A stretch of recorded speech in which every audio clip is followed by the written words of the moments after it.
이야기꾼 채널에 오신 것을 환매명합니다.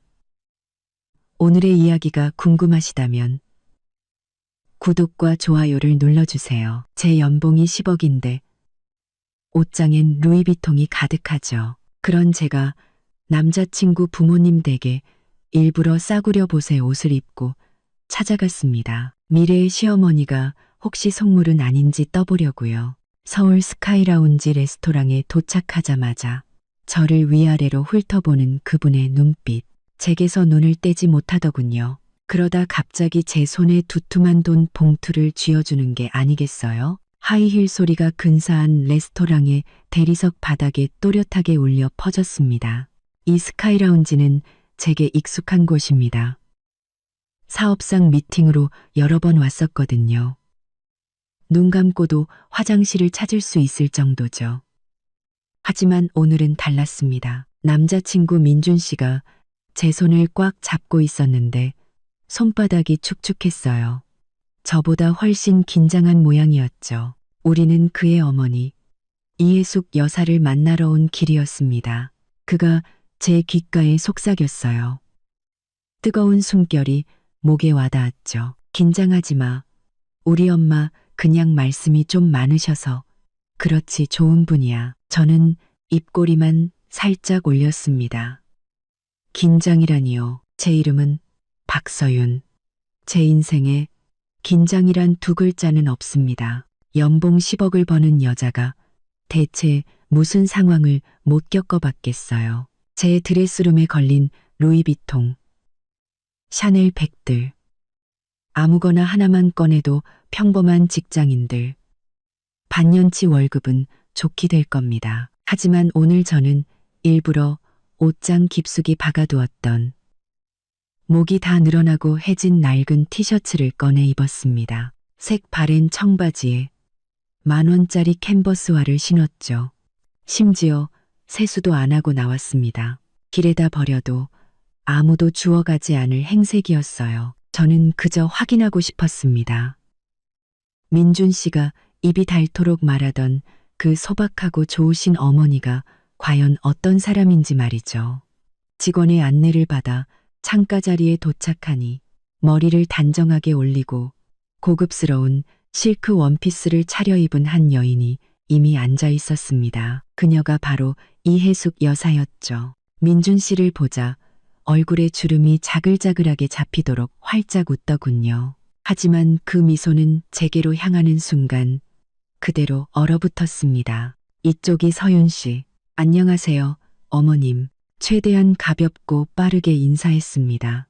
그녀는 하더니 얼른 앉아요 라고 말했죠. 자리에 앉자마자 그녀의 눈빛은 마치 탐조등처럼 제 허름한 옷차림 위를 샅샅이 훑었습니다. 보풀이 일어난 티셔츠 깃부터 해진 청바지 끝단, 그리고 마지막에는 접착제가 떨어진 캔버스와의 시선이 고정됐죠.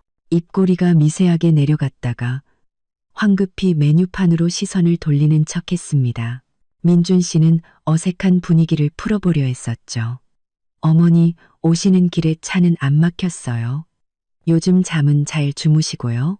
이해숙 여사는 응 건성으로 대답하면서도 눈동자는 제게서 떨어질 줄을 몰랐습니다. 저는 속으로 차가운 비웃음이 터져나오는 걸 겨우 참았습니다. 그래, 역시 내 기대를 저버리지 않는군. 이 식사가 끝나면 적당히 핑계를 대고 이 관계를 정리해야겠다고 생각했죠. 이해숙 여사는 메뉴판을 뒤적이는 척하며 저를 곁눈질로 계속 살폈습니다. 서윤 씨는 지금 어디서 일한다고 했지?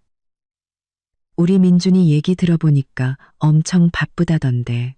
저는 목을 가다듬고 민준 씨와 미리 짜맞춘 작은 회사 격리라는 거짓말을 막 꺼내려던 참이었습니다. 그런데 바로 그 순간 메뉴판을 보던 이해숙 여사가 갑자기 몸을 제 쪽으로 확 숙이더니 제 손목을 덥석 잡는 게 아니겠어요? 마른 나뭇가지처럼 차갑고 건조한 손이었습니다. 제가 미처 반응하기도 전에 두툼하고 빳빳한 무언가가 제 손에 쥐어졌습니다. 고개를 내려다본 순간 온몸에 피가 멎는 듯 했습니다. 돈봉투였습니다. 손에 묵직하게 잡히는 것이 500만 원은 좋게 넘어 보였습니다. 저는 완전히 얼어붙었습니다. 이게 대체 무슨 식의 첫 만남 선물이죠? 이렇게 어색한 분위기에서 예비 며느리에게 대뜸 이렇게 두둑한 현금을 안겨준다고요? 게다가 방금 전까지 저를 벌레 보듯 쳐다보던 그 눈빛은 또 뭐였고요. 민준 씨도 당황해서 입을 벌린 채 어머니를 쳐다봤습니다. 이해숙 여사는 얼굴에 어색한 미소를 띠고 목소리를 가늘게 짜내며 말했습니다. 서윤 씨, 처음 보는데 이모가 변변한 선물을 준비 못했네. 이거 얼마 안 되지만 받아서 번듯한 옷이라도 몇 벌 사 입어요. 저는 두툼한 돈다발을 쥔 채 지폐의 빳빳한 감촉을 고스란히 느꼈습니다. 번듯한 옷다. 그 말은 마치 얇은 바늘처럼 제 고막을 찔렀습니다. 민준 씨의 얼굴에서 핏기가 가시는 게 보였죠.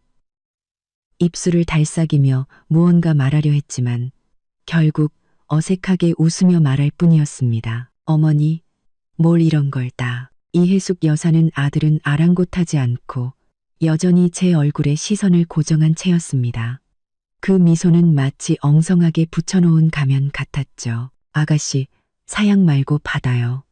얼마 안 되지만 이모 성이라고 생각해.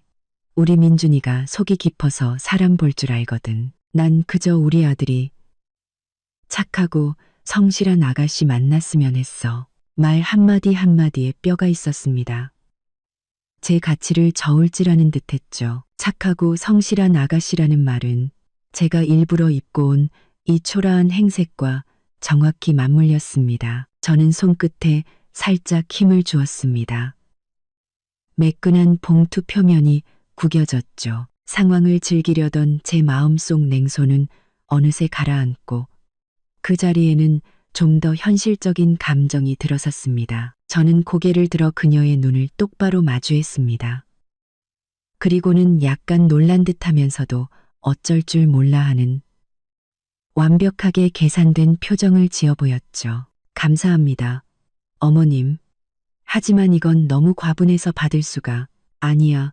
주는 거니까 그냥 받아요. 이해숙 여사는 제 손을 단호하게 눌렀습니다. 힘이 꽤 셌죠. 거절을 용납하지 않겠다는 강압적인 태도였습니다. 마치 이 돈 봉투는 선물이 아니라 반드시 수행해야 할 명령처럼 느껴졌습니다. 그녀는 곧 민준 씨 쪽으로 몸을 돌렸습니다. 마치 중요한 의식을 끝낸 사람처럼 목소리가 한결 가벼워졌죠. 자자, 이제 주문하자. 여기 음식이 그렇게 맛있다던데 양은 좀 적다고 하더라고. 넉넉하게 시켜야겠어. 민준 씨는 서둘러 메뉴판을 받아들고 분위기를 전환하려 했었습니다. 네, 어머니.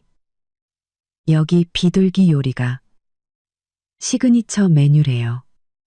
저는 고개를 숙여 손에 들린 묵직한 돈 봉투를 내려다봤습니다. 그것은 마치 뜨겁게 달궈진 낙인 같아서 손바닥이 화끈거렸습니다. 이건 축복이 아니었습니다.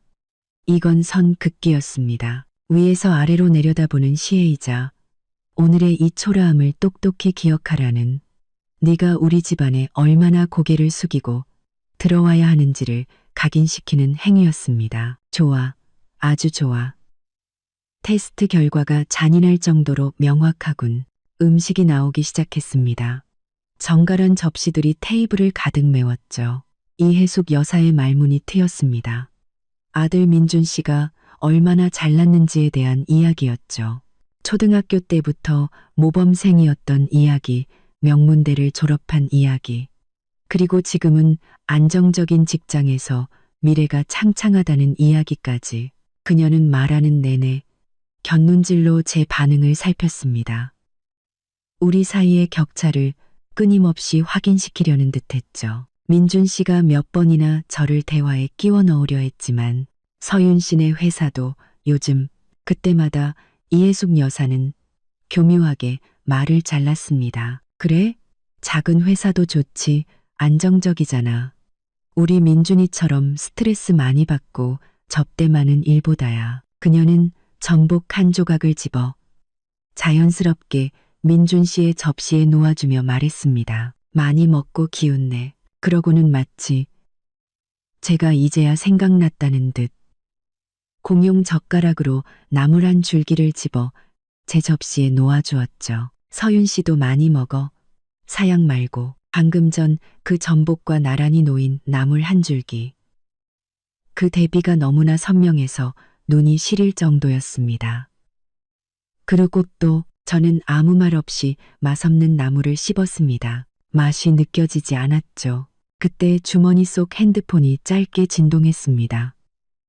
보지 않아도 알 수 있었죠.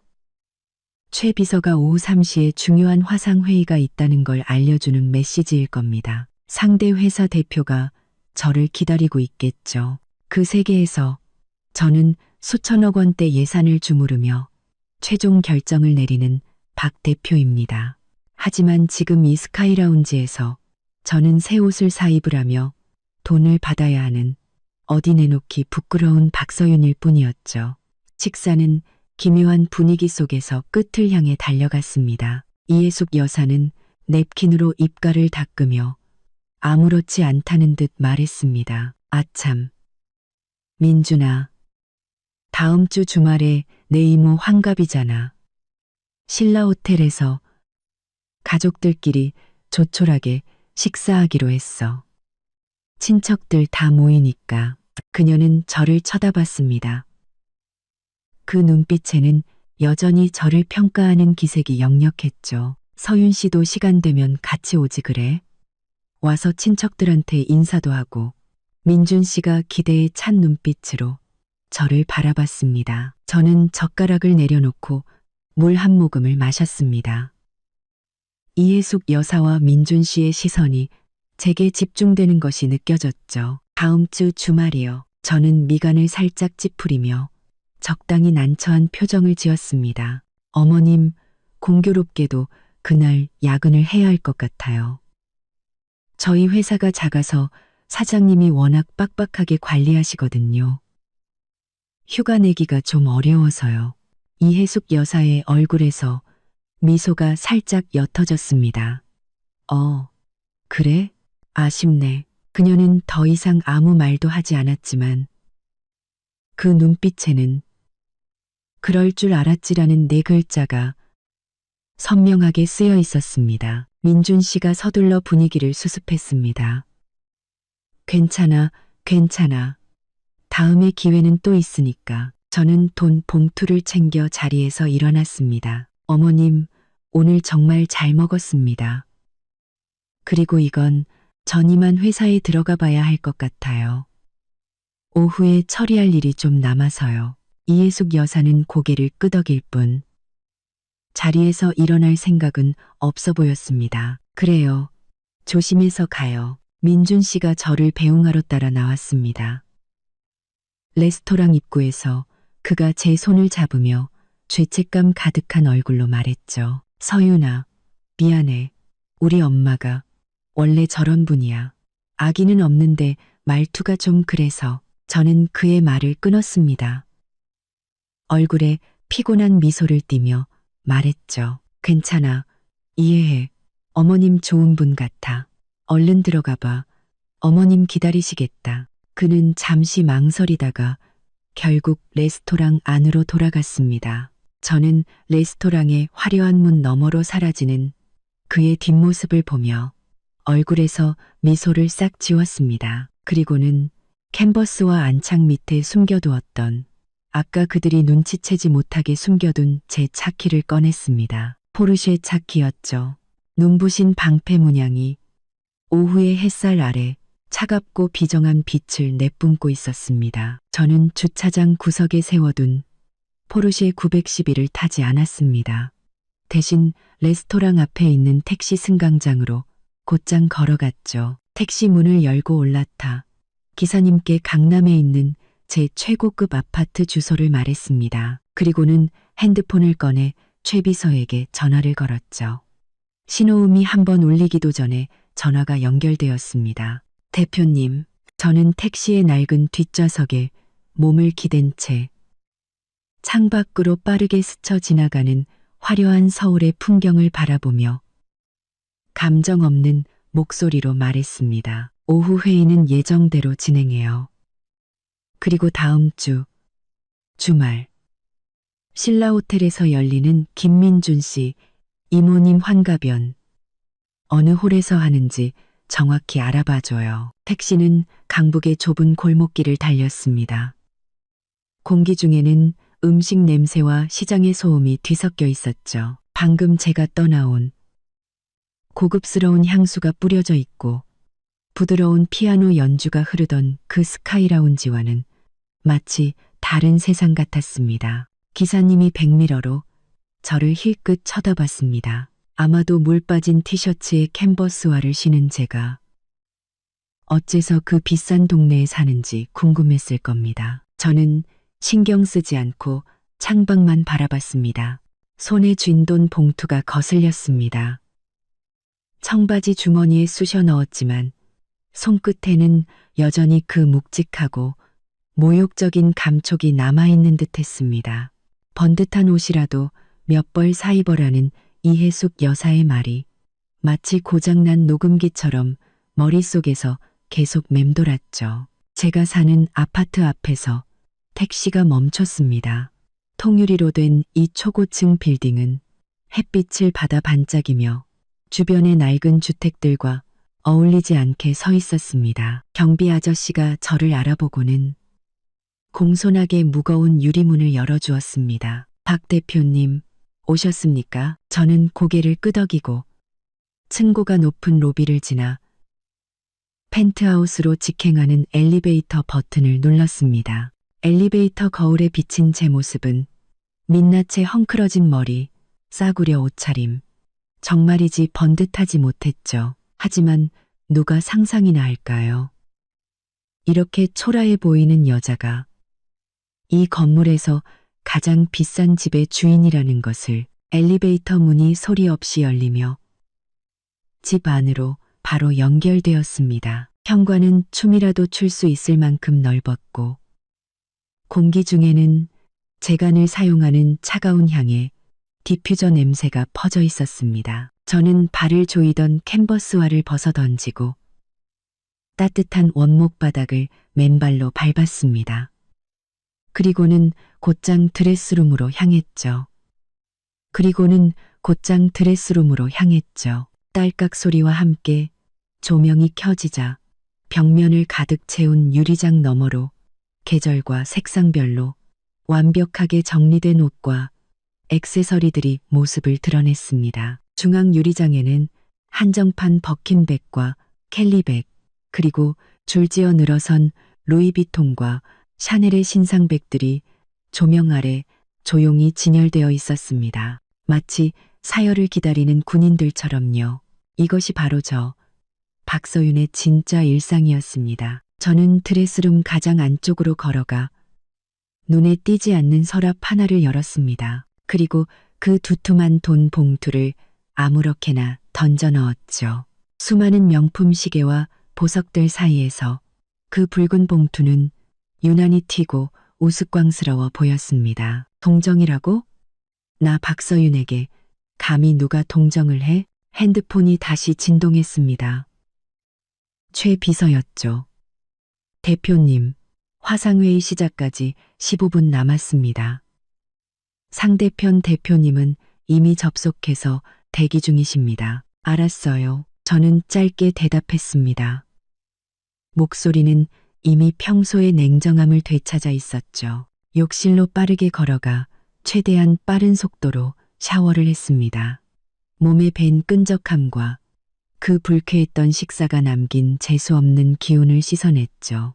가운을 걸치고 거대한 화장대 앞에 앉아 능숙하게 화장을 시작했습니다. 파운데이션, 아이라인, 립스틱, 한 단계씩 완성될 때마다 거울 속에는 눈빛이 날카롭고 카리스마 넘치는 박서윤이 조금씩 돌아왔습니다. 마지막으로 저는 재단이 완벽한 짙은색 정장 스커트 세트를 입고 7cm 높이의 하이힐을 신었습니다. 거울 속에 비친 완전히 다른 사람이 된 제 모습을 보며 심호흡을 한 번 했습니다. 스카이 라운지에서 기죽어 있던 박서윤은 이제 사라졌습니다. 서재로 들어가 컴퓨터를 켜고 화상회의에 접속했습니다. 화면에는 즉시 몇 개의 진지한 얼굴이 나타났습니다. 모두 세계적으로 유명한 기업의 대표들이었죠. 기다리게 해서 죄송합니다. 저는 마이크에 대고 말했습니다. 목소리는 또렷하고 차분했으며 반박의 여지가 없는 권위가 실려 있었죠. 그럼 시작하겠습니다. 이후 2시간 동안 저는 협상의 흐름을 완벽하게 주도했습니다. 프로젝트 데이터, 시장 분석, 리스크 관리에 대해 거침없이 이야기했죠. 제 논리는 명확했고 언어는 날카로웠습니다. 화면 너머의 사람들은 처음에는 사무적인 태도를 보였지만 나중에는 눈에 띄게 존경심을 드러냈습니다. 이것이 바로 제가 익숙한 세계입니다. 실력과 두뇌로 승부하는 곳, 누군가에게 인정받기 위해 옷차림으로 아등바등할 필요가 없는 곳이죠. 회의가 끝나고 저는 의자에 등을 기댄 채 미간을 문질렀습니다. 잠시 머리를 비우자 가식적인 미소와 평가하는 눈빛을 하던 이해숙 여사의 얼굴이 다시 떠올랐습니다. 그리고 무언가 말하려다 결국 침묵을 택했던 민준 씨의 모습도요. 테스트가 예상대로 끝나서 느꼈던 은밀한 쾌감은 이미 사라진 지 오래였습니다. 그 자리에는 차가운 실망감과 심지어 모욕당했다는 분노만이 남았죠. 나 박서윤이 언제부터 이런 식으로 남에게 평가당하고 돈으로 가치를 매겨져야 했단 말인가. 저는 핸드폰을 들어 민준 씨와의 카카오톡 대화창을 열었습니다. 마지막 메시지는 오늘 아침 그가 보낸 것이었습니다. 긴장하지 말라며 자기 엄마는 좋은 분이라고 했던 말. 저는 대화창을 노려보다가 화면을 잠그고 핸드폰을 옆으로 던져버렸습니다. 지금은 이런 쓸데없는 감정을 처리할 시간이 없었습니다. 하나의 테스트는 끝났지만 어쩌면 진짜 게임은 이제부터 시작일지도 모릅니다. 이해숙 여사는 제가 자기 아들에게 빌붙으려 한다고 생각했겠죠. 그 돈 봉투로 선을 긋고 자신의 우월함을 과시하고 싶었겠죠. 아주 좋아. 내가 똑똑히 보여주겠어. 그녀와 그녀의 아들이 대체 무엇을 놓쳤는지를. 그 두툼했던 돈 봉투. 언젠가는 이자까지 쳐서 그녀의 뺨을 후려치는 따귀가 되어 돌아갈 겁니다. 그 후 며칠 동안 저는 일에만 몰두했습니다. 회사는 지금 수천억 원대의 중요한 정부 협력 프로젝트 입찰을 앞두고 있었습니다. 경쟁 상대는 모두 업계 최고의 기업들이었죠. 저는 팀원들과 밤낮 없이 회의하고 제안서를 수정하고 발표를 시뮬레이션했습니다. 팀 전체가 극도의 긴장 상태였죠. 이렇게 복잡한 이해관계와 소수점 2자리까지 정확해야 하는 데이터를 다룰 때만 저는 그 스카이라운지에서의 굴욕감을 마음 한구석으로 밀어낼 수 있었습니다. 민준 씨에게서 카톡이 몇 번 왔습니다. 사과하는 내용이었죠. 자기 엄마가 악에는 없었다. 그냥 말투가 직설적일 뿐이니 마음에 담아두지 말아달라는. 그리고는 조심스럽게 주말에 만날 수 있냐고 물었습니다. 저는 화면에 뜬 그 힘없는 글자들을 보며 한참 동안 손가락을 움직이지 못했습니다. 결국 보낸 답장은 요즘 프로젝트 때문에 바빠. 다음에 얘기해. 가. 전부였습니다. 저는 따지지도 화를 내지도 않았습니다. 그래봐야 아무 의미 없다는 걸 알았기 때문이죠. 그가 레스토랑에서 그의 어머니가 그런 식으로 저를 대하는 것을 보면서도 어색하게 침묵했던 그 순간부터 이미 무언가는 변해버렸습니다. 그의 사과는 너무 늦었고 너무 가벼웠습니다. 금요일 오후 프로젝트 발표의 날이었습니다. 저는 가장 카리스마 있어 보이는 아르마니 맞춤 정장을 입고 하이힐을 신은 채 핵심 팀원들과 함께 서울시청의 엄숙한 회의실로 들어섰습니다. 진지한 표정의 심사위원들 앞에서 저는 프레젠테이션 화면을 보며 우리 제안서의 강점과 기술력, 그리고 사후 운영 계획에 대해 명확하게 설명했습니다. 제 말투는 안정적이었고 논리는 명쾌했으며 심사위원들의 날카로운 질문에도 겸손하지만 단호하게 대처했습니다. 2시간의 발표가 끝나고 회의실을 나올 때 팀원들이 제게 보내는 존경과 안도의 눈빛을 느낄 수 있었습니다.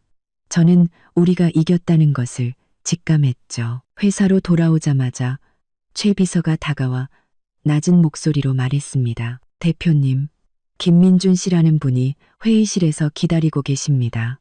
꽤 오래 기다리셨습니다. 저는 걸음을 멈췄습니다. 민준 씨가 어떻게 회사를 찾아왔지? 저도 모르게 미간을 찌푸렸습니다.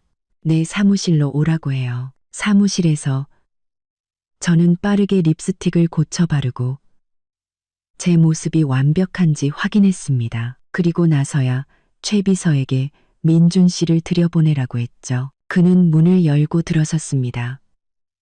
얼굴에는 불안함과 어색함이 역력했죠. 그는 서울의 절반이 내려다 보이는 제 넓고 환한 사무실을 둘러보며 어딘가 낯선 눈빛을 보였습니다. 서윤아, 김민준 씨, 앉으세요. 저는 맞은편 의자를 가리키며 완전히 사무적인 말투로 말했습니다. 무슨 일로 찾아오셨죠?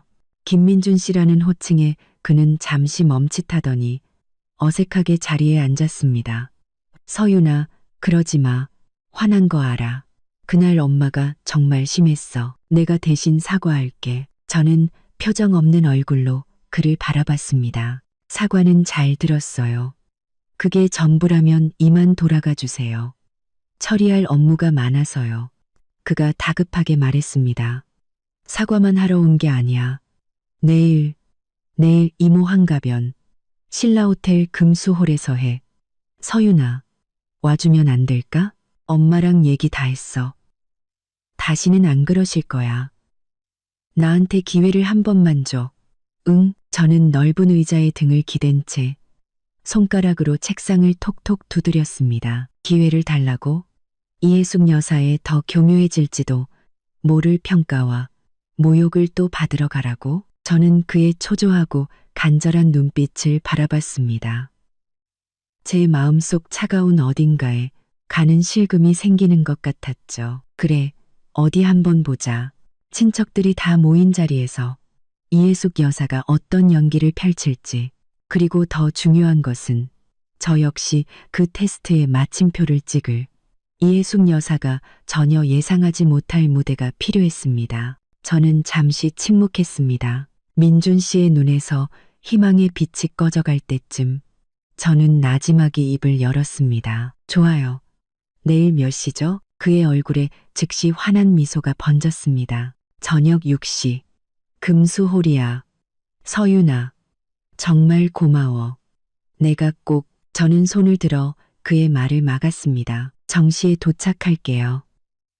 하지만 일이 바빠서 오래 있지는 못할 거예요. 그럼. 와주는 것만으로도. 어디야? 민준 씨는 기뻐하며 몇 마디를 더 중얼거리다가 아쉬운 듯 뒤를 돌아보며 사무실을 나갔습니다. 사무실 문이 닫히고 넓은 공간에 저 혼자 남았습니다. 저는 통유리 창가로 다가가 아래로 보이는 수많은 차들을 내려다봤습니다. 내일 신라호텔 금수홀. 이해숙 여사, 당신은 여전히 싸구려 옷을 입고 기죽어 있는 박서윤을 보고 싶겠죠? 미안하지만 당신을 실망시켜야겠네요. 저는 내선 전화를 들었습니다. 최 비서, 스타일리스트 레이디 씨에게 연락해서 내일 오후 5시로 예약 좀 잡아줘요. 그리고 지난달 파리에서 낙찰받은 그 별빛 드레스 준비해두고요. 토요일 오후 5시. 저는 약속 시간에 맞춰 레이디 씨의 스튜디오에 도착했습니다. 이곳은 아주 은밀한 곳으로 얼굴이 알려지는 것을 꺼리는 서울의 명사들이 즐겨 찾는 아지트 중 하나였죠. 레이디 씨가 저를 보며 웃으며 맞이했습니다. 박 대표님, 오늘 무슨 중요한 자리 있으신가 봐요? 저는 자리에 앉아 그녀가 능숙하게 제 머리를 만지는 것에 몸을 맡겼습니다. 그냥 평범한 가족 모임이에요. 다만 좀 번듯하게 보여야 해서요. 저는 가볍게 말했습니다. 눈치 빠른 레이디 씨는 더 이상 묻지 않고 의미심장한 미소만 지어 보였죠. 걱정 마세요. 제게 맡기세요. 2시간 동안 저는 인형처럼 그녀에게 모든 것을 맡겼습니다. 머리는 자연스러우면서도 정교하게 스타일링 되었고, 화장은 투명했지만 제 이목구비의 장점을 극대화해 카리스마 넘치면서도 부드러운 인상을 주었죠. 마지막으로 저는 파리에서 공수해온 그 오트쿠티르 드레스로 갈아입었습니다. 짙은 남색 공단 위에는 수작업으로 수놓은 무수히 많은 작은 크리스털들이 조명 아래 마치 밤하늘의 별을 통째로 입은 것처럼 반짝였습니다. 드레스와 어울리는 하이힐을 신고 거대한 전신 거울 앞에 섰을 때 레이디 씨조차 감탄을 금치 못했습니다. 박 대표님, 오늘 밤 주인공은 단연코 대표님이시겠네요. 저는 거울 속에 비친 눈부시게 빛나서 조금은 낯설기까지 한 제 모습을 보며 살짝 고개를 끄덕였습니다. 바로 이 효과를 원했어. 나 박서윤은 로고를 과시하며 신분을 드러낼 필요가 없어. 하지만 내가 마음먹고 꾸몄을 땐 압도적이어야만 해. 저는 기사에게 신라호텔 한 블록 전에서 차를 세워달라고 하고 걸어가기 시작했습니다. 선선한 저녁바람에 치맛자락이 스쳤습니다. 길 가던 사람들이 놀라움과 호기심이 섞인 눈으로 저를 쳐다보는 것이 느껴졌지만 제 마음은 평온했습니다. 신라호텔의 황금빛 회전문에 제 모습이 비쳤습니다. 저는 심호흡을 한 번 하고 우아하지만 차가운 미소를 지으며 안으로 들어섰습니다. 금수홀은 호텔 2층에 있었습니다. 입구에는 안내 직원이 서 있었죠. 입구에 다다르기도 전에 안에서 들려오는 왁자지껄한 소리가 들렸습니다. 제가 연회장 입구의 모습을 드러낸 순간 마치 시간이 멈춘 듯 했습니다. 시끄럽던 웃음소리가 거짓말처럼 멎고 수십 개의 시선이 일제히 제게로 꽂혔습니다.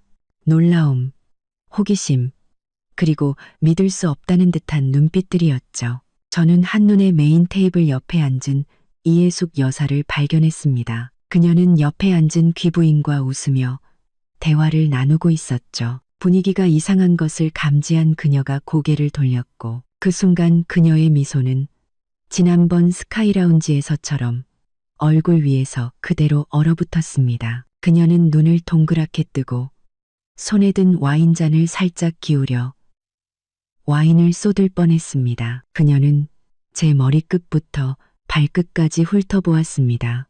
그 눈빛에는 충격과 혼란, 그리고 미세한 당혹감이 서려 있었죠. 그녀는 분명 저를 알아봤지만 눈앞에 이 눈부신 여자와 며칠 전 그 싸구려 옷을 입고 있던 박서윤을 연결시키지 못하는 듯했습니다. 민준 씨가 사람들 사이를 비집고 다가왔습니다. 그 역시 넋을 잃고 저를 바라보다가 한참 만에야 겨우 입을 열었습니다. 서윤아, 너 오늘 정말 예쁘다. 저는 그에게 살짝 미소 지어 보였지만 시선은 그를 넘어 이해숙 여사에게 고정되어 있었습니다. 저는 천천히 우아하게 그녀에게 다가갔습니다. 어머님, 죄송해요. 오는 길에 차가 좀 막혀서 늦었네요. 이모님, 환갑 축하드립니다. 이해숙 여사는 마치 뜨거운 것에 댄 사람처럼 화들짝 정신을 차렸습니다.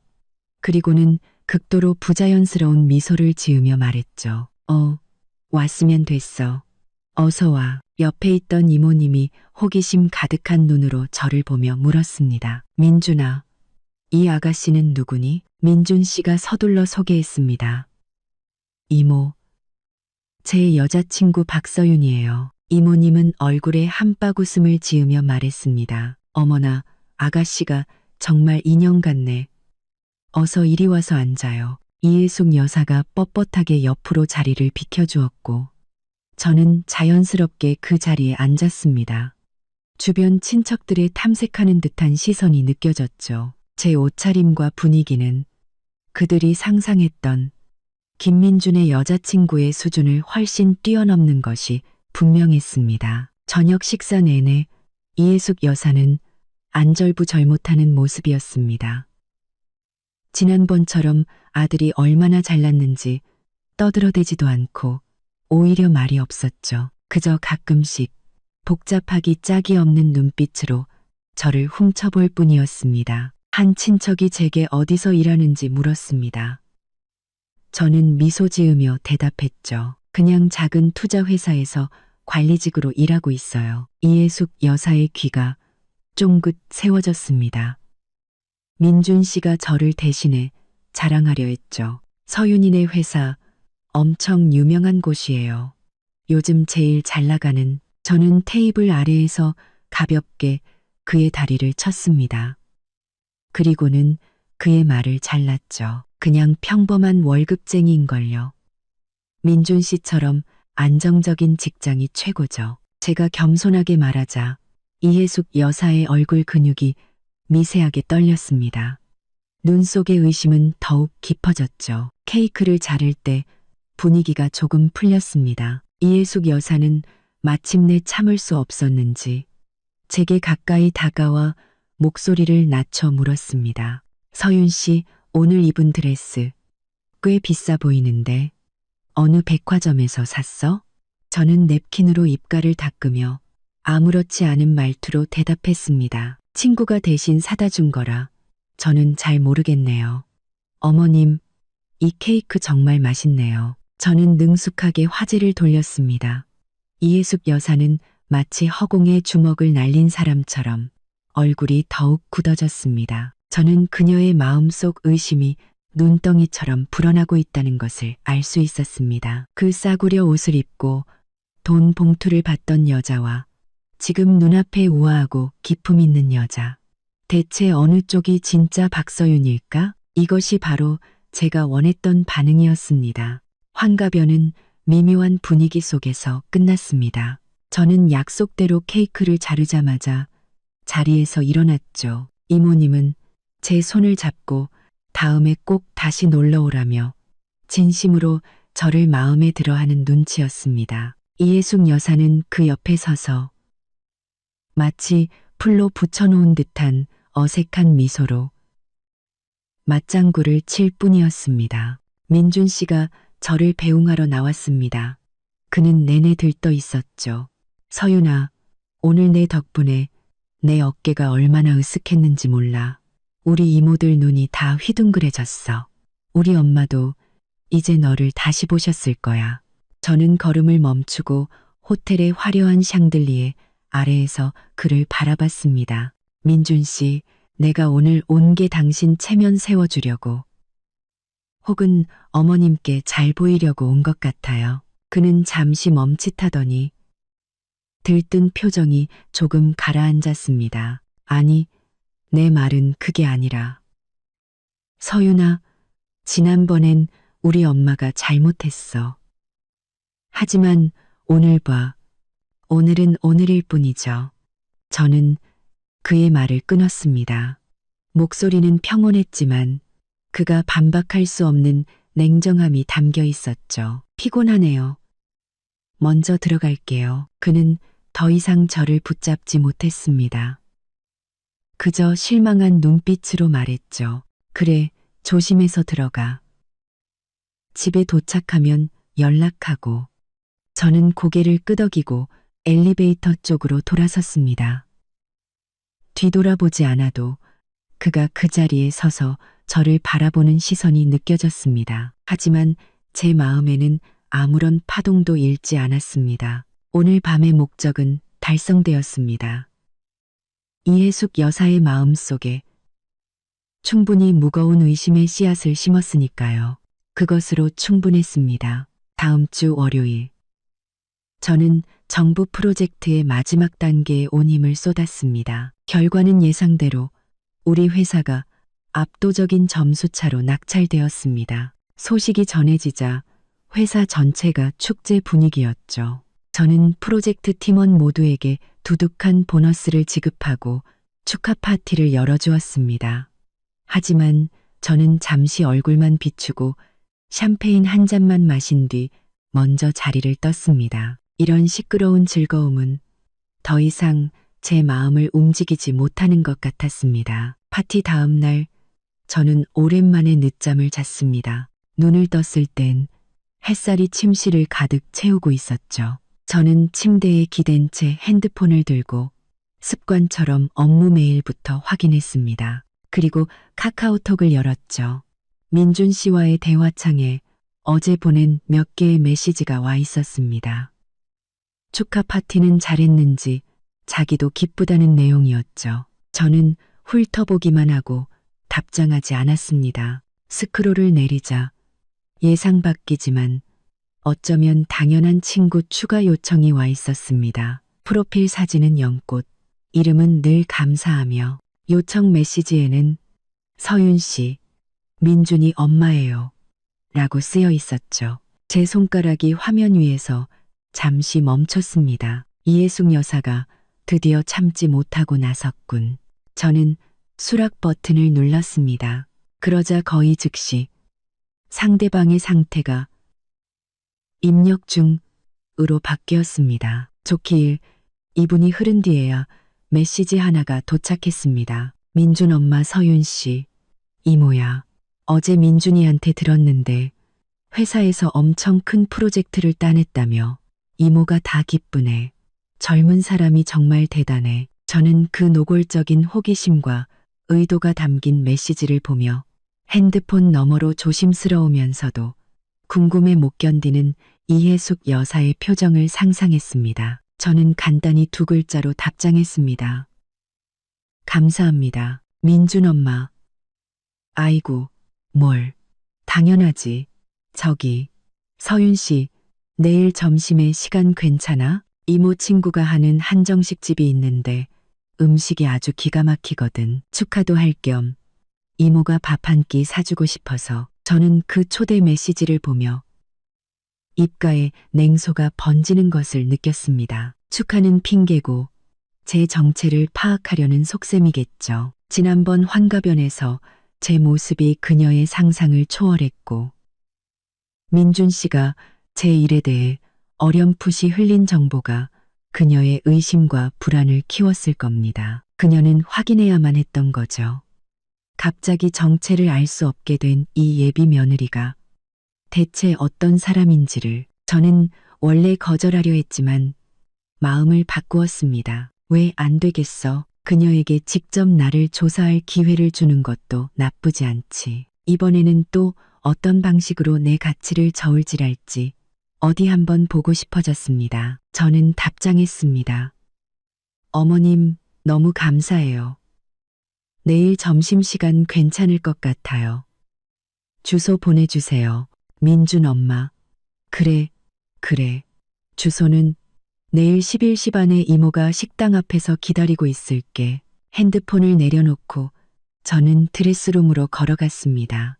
내일 이 홍문연애는 무엇을 입고 가야 할까? 너무 평범하게 입어 나를 무시한다고 생각하게 해서도 안 되고 너무 화려하게 입어 일부러 과시하는 것처럼 보여서도 안 된다. 은근하면서도 곳곳에서 품격과 실력이 드러나는 스타일이 필요했습니다. 고민 끝에 저는 아무런 로고도 없는 미색 캐시미어 원피스를 골랐습니다. 재단이 완벽하고 원단만 봐도 고가임이 분명한 옷이었죠. 거기에 차분한 디자인의 델보브리앙 백과 심플한 스틸레토 힐을 매치했습니다. 전체적으로 부드럽고 단아하지만 아는 사람이 보면 그 가치를 한눈에 알아볼 수 있는 스타일이었죠. 이해숙 여사, 당신이 직접 찾아왔으니 내가 제대로 알려주지. 다만 당신이 알아낸 진실 때문에 밤잠을 설치게 되지는 않았으면 좋겠네. 다음 날 정오, 저는 약속 시간보다 5분 늦게 그 한정식 집에 도착했습니다. 식당은 정말로 외진 곳, 오래된 골목 깊숙한 곳에 숨어 있었죠. 입구는 작았지만 품격이 느껴졌습니다. 이해숙 여사는 역시나 문 앞에서 기다리고 있었습니다. 새로 산 듯한 짙은 보라색 정장을 쫙 빼입고 머리는 한 올의 흐트러짐 없이 빗어 넘겼더군요. 저를 보자마자 지난번 환갑연 때보다 몇 배는 더 과장된 미소를 지으며 반겼습니다. 서윤 씨, 어서 와. 밖이 덥지? 얼른 들어가자. 그녀는 저를 방으로 안내했습니다. 공간은 작았지만 고풍스럽게 꾸며져 있었죠. 자리에 앉자마자 그녀는 바쁘게 차를 따르면서도 그 눈은 스캐너처럼 제 머리부터 발끝까지 다시 한번 샅샅이 훑었습니다. 아무런 로고도 없지만 가죽과 마감이 비범함을 드러내는 제 핸드백을 봤을 때 그녀의 눈가가 미세하게 떨리는 것을 포착했습니다. 서윤 씨, 오늘 옷차림이 참 단아하고 예쁘네. 그녀는 찻잔을 제 앞으로 밀어주며 웃었습니다. 우리 회사 젊은 애들처럼 요란하게 꾸미지도 않고 보기 좋아. 감사합니다. 어머님, 저는 찻잔을 들어 가볍게 한 모금 마셨습니다. 그녀는 손을 비비며 본론으로 들어갔습니다. 민준이한테 들었는데 회사에서 그 정부 프로젝트 따낸 거 정말 대단하다며? 젊은 나이에 정말 대단해. 이모가 내 나이 때는 공장에서 부품이나 깎고 있었는데 운이 좋았을 뿐이에요. 팀원들이 다 같이 노력한 덕분이죠. 저는 담담하게 대답했습니다. 그녀는 몸을 앞으로 더 숙이며 목소리를 낮췄습니다. 호기심이 가득했죠. 서윤 씨, 이모한테만 살짝 말해줘봐. 그런 큰 프로젝트 하나 하면 성과급이 꽤 되지? 이 정도는 되나? 그녀는 손가락 2개를 펴 보이며 조심스럽게 물었습니다. 한이요? 저는 그녀의 속물적인 표정을 보며 마음속으로 비웃었습니다. 한심하면서도 우스웠죠. 사람의 가치를 재는 척도가 이렇게나 단순하고 조악하게 돈밖에 없다니. 저는 찻잔을 내려놓고 미소 지으며 직접적인 대답을 피했습니다. 어머님, 저희 업계는 수입이 불안정해서요. 민준 씨처럼 안정적인 공무원이 최고죠. 그녀는 제 대답이 마음에 들지 않는 눈치였지만 더 캐묻지는 못하고 멋쩍게 웃었습니다. 그야 그렇지. 우리 민준이 직장이 철밥통이긴 하지. 그녀는 화제를 돌려 또다시 급뻔한 레퍼토리를 시작했습니다. 우리 민준이가 너무 순진해서 탈이야. 어릴 때부터 개 좋다는 여자애들이 얼마나 많았는데 지금 부장검사 딸도 아직 민준이한테 마음이 있다잖아. 그녀는 말하면서 제 반응을 살폈습니다. 제 얼굴에서 질투나 불안함을 찾아내고 싶어 하는 듯했죠. 저는 여전히 우아한 미소를 짓고 있었지만 마음은 이미 싸늘하게 식어 있었습니다. 자기 아들을 치켜세워 상대를 깎아내리려는 수법이라니 정말 유치하기 짝이 없었죠. 네, 민준 씨 정말 좋은 사람이죠. 음식이 나왔습니다. 정갈했지만 양은 여전히 턱없이 적었죠. 이해숙 여사는 제게 반찬을 집어주며 넌지시 제 집안에 대해 묻기 시작했습니다. 부모님은 뭘 하시는지, 형제는 있는지, 집은 어디에 사는지. 저는 중요한 부분은 피하며 대답했습니다. 부모님은 은퇴하셨어요. 그냥 평범한 가정이고요. 집은 회사 근처에 월세로 얻어서 살고 있어요. 출퇴근하기 편해서요. 제 애매한 대답 하나하나가 그녀의 초조한 마음을 더욱 부채질하는 듯했습니다. 그녀의 얼굴에서 미소가 점점 굳어갔죠. 그녀는 저를 어떻게든 분류하고 싶어 했습니다. 제가 자기 아들에게 고개를 숙여야 할 입장인지 아니면 그 반대인지를. 하지만 제 모호한 태도는 그녀를 혼란스럽게 만들 뿐이었습니다. 이해숙 여사는 식사 내내 안절부절 못했습니다. 예비 시어머니로서의 위엄을 세우고 싶어 하면서도 제 알 수 없는 배경 때문에 함부로 행동하지 못했죠. 그 모순적인 태도가 그녀를 더욱 불편하게 만들었습니다. 계산할 때 그녀는 억지로 호탕한 척하며 계산서를 가로챘습니다. 가자, 서윤 씨. 이모가 집까지 태워다 줄게. 어디 산다고 했지? 아니에요, 어머님.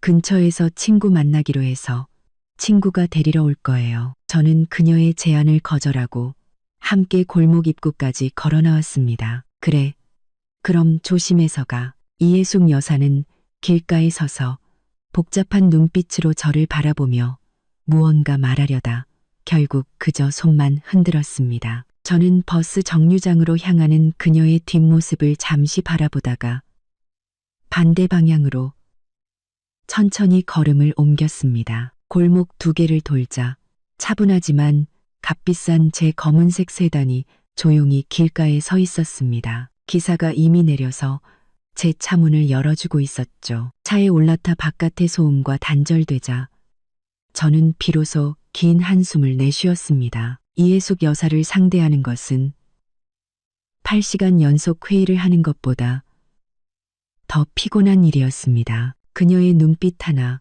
말 한마디에 모든 것이 계산과 저울질 뿐이었죠.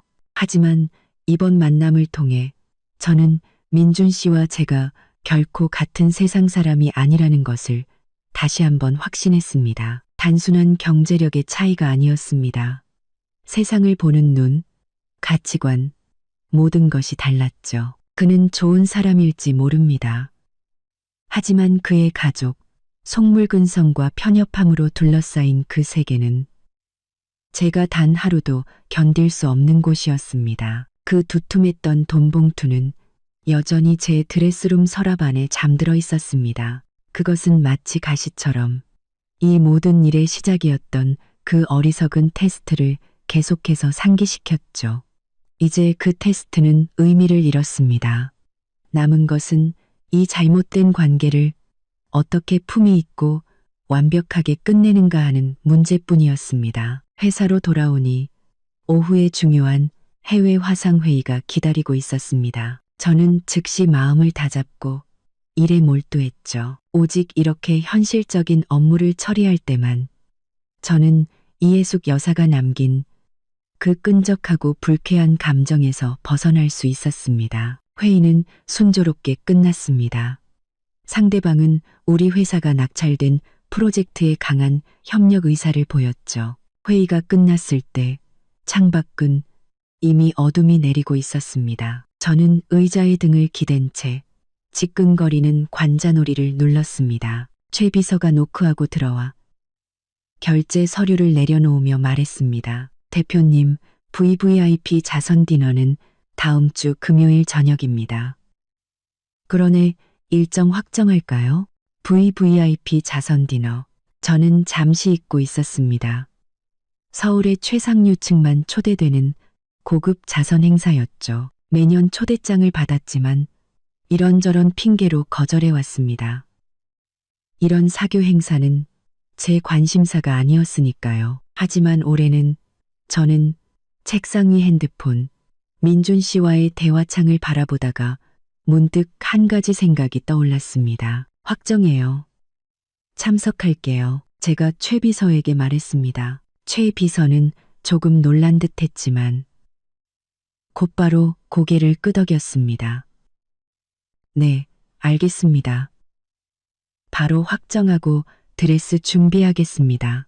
최 비서가 나가고 저는 핸드폰을 들어 이예숙 여사와의 대화창을 열었습니다. 마지막 대화는 그녀가 보내준 한정식 집 주소였죠. 저는 잠시 고민하다가 화면에 글자를 입력했습니다. 어머님, 다음 주 금요일에 파크 하얏트 호텔에서 작은 행사가 있는데 괜찮은 경매품들이 좀 나온다고 하더라고요. 시간 괜찮으시면 민준 씨랑 같이 구경 오세요. 그냥 바람도 쐴 겸요. 메시지를 보내자 한동안 답이 없었습니다. 10여 분이 흐른 뒤에야 이예숙 여사의 답장이 왔습니다. 문장 곳곳에서 조심스러움과 의심이 느껴졌죠. 민준 엄마 파크 하얏트 호텔. 거기 엄청 비싼 데 아니니? 무슨 행사인데? 이모 같은 사람이 가도 괜찮은 곳이야?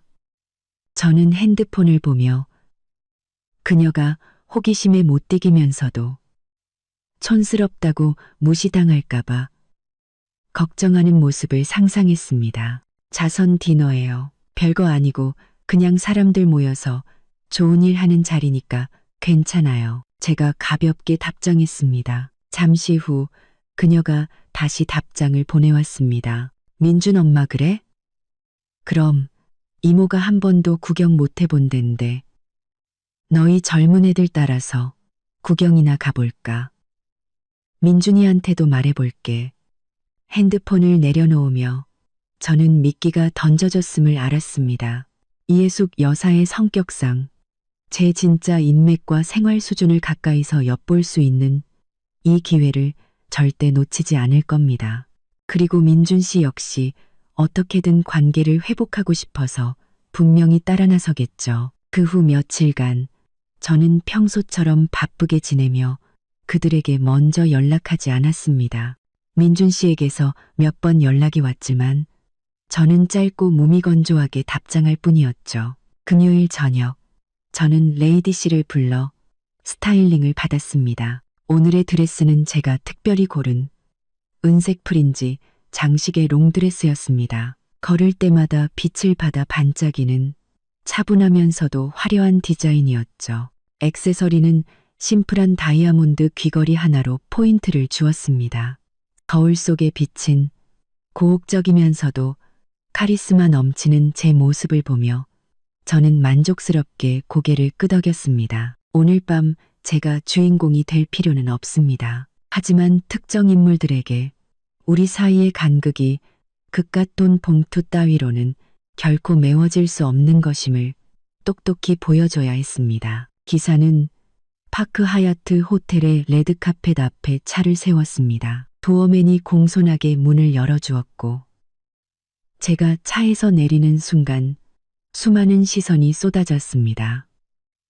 초대된 기자들의 플래시가 터졌죠. 저는 가볍게 고개를 끄덕이고 직원의 안내를 받아 화려한 연회장으로 들어섰습니다.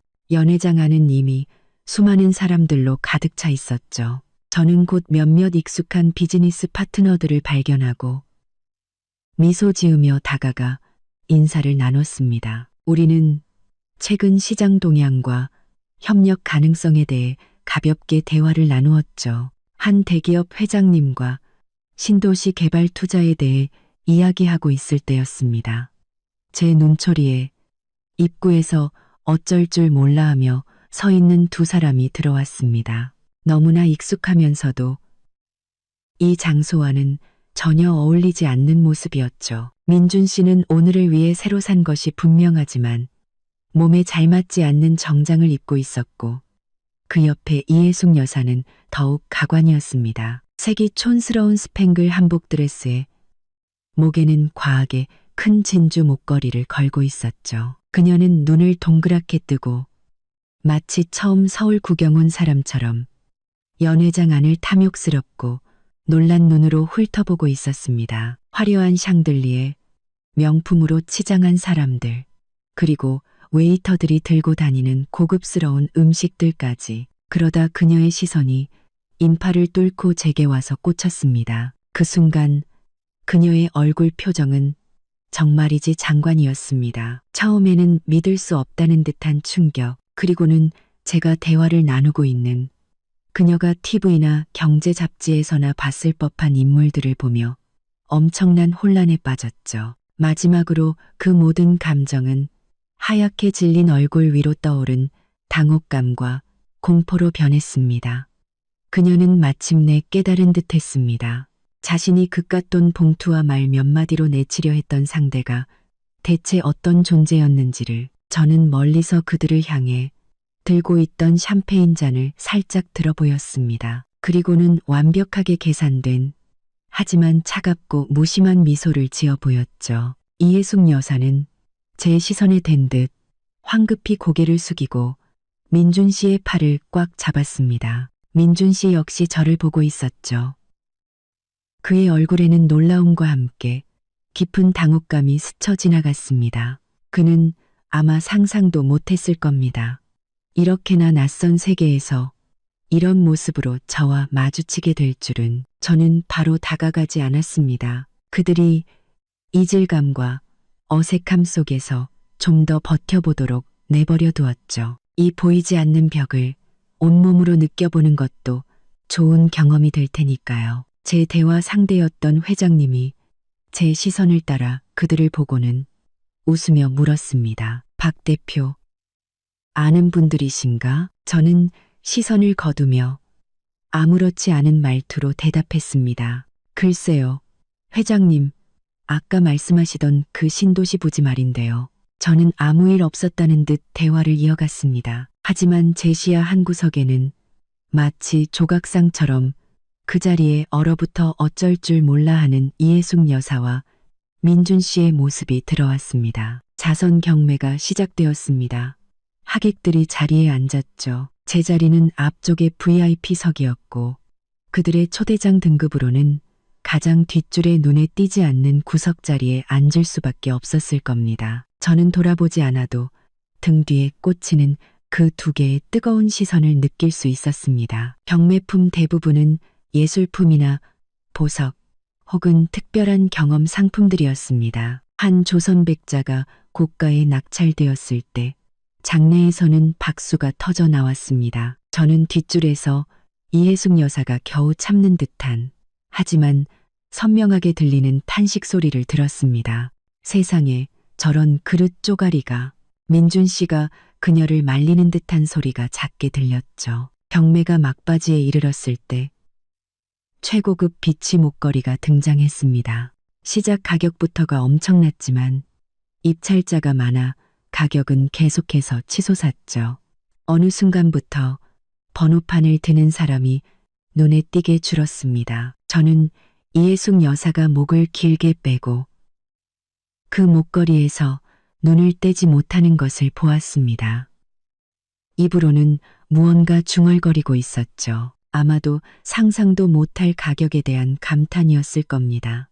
경매사가 망치를 막 내려치려던 순간 저는 천천히 제 번호판을 들었습니다. 그리고 장내를 3초간 침묵시킨 엄청난 액수를 불렀습니다. 그 가격은 그런 목걸이를 몇 개는 살 수 있는 돈이었죠. 경매사의 놀란 눈을 포함한 모든 사람의 시선이 제게로 집중되었습니다. 저는 마치 일상적인 물건을 사는 사람처럼 평온한 표정을 유지했죠.